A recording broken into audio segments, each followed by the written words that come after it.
Anesthésie adulte, je pense qu'il n'y a pas de difficulté réellement. Tu remplaces le protoxyde d'azote par une autre molécule, tu augmentes tes concentrations éventuellement d'halogénés, de propofol, il n'y a pas de problème, les patients durent. Deux problématiques pour moi au jour d'aujourd'hui, qui sont dans ma pratique, c'est la pédiatrie, qu'est-ce qu'on fait, où on va.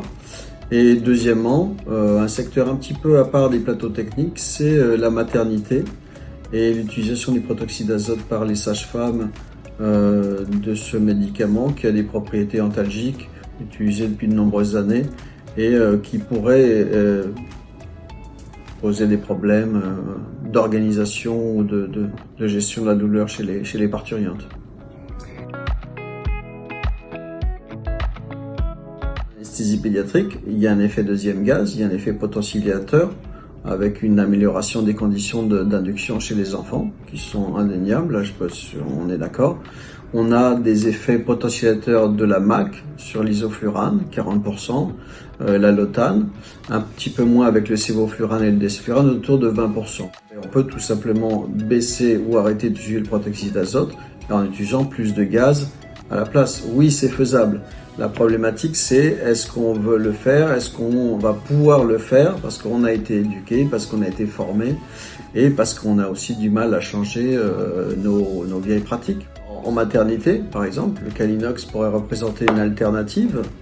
Donc là, on supprime même pas le protoxyde d'azote, on le laisse à disposition.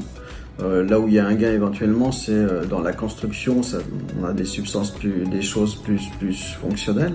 Après, au bloc opératoire, je pense que soit on l'enlève, soit on le garde, mais si on l'enlève, on fait sans. Et je ne vois pas trop au bloc opératoire rentrer avec son Calinox pour le remplacer lors d'une induction. À mon avis, ça n'a pas de sens. Non, c'est une question, à mon avis, qui est aussi générationnelle. Les jeunes internes, les jeunes chefs, ils vont arriver formés sans protoxyde d'azote parce qu'il y a déjà des endroits où on a commencé à anticiper, parce qu'ils sont beaucoup plus sensibles au débat environnemental. Et je pense qu'on va avoir une évolution.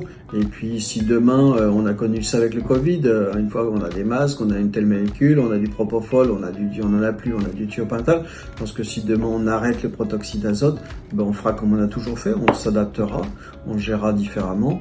Et puis on remplacera le protoxyde d'azote par autre chose.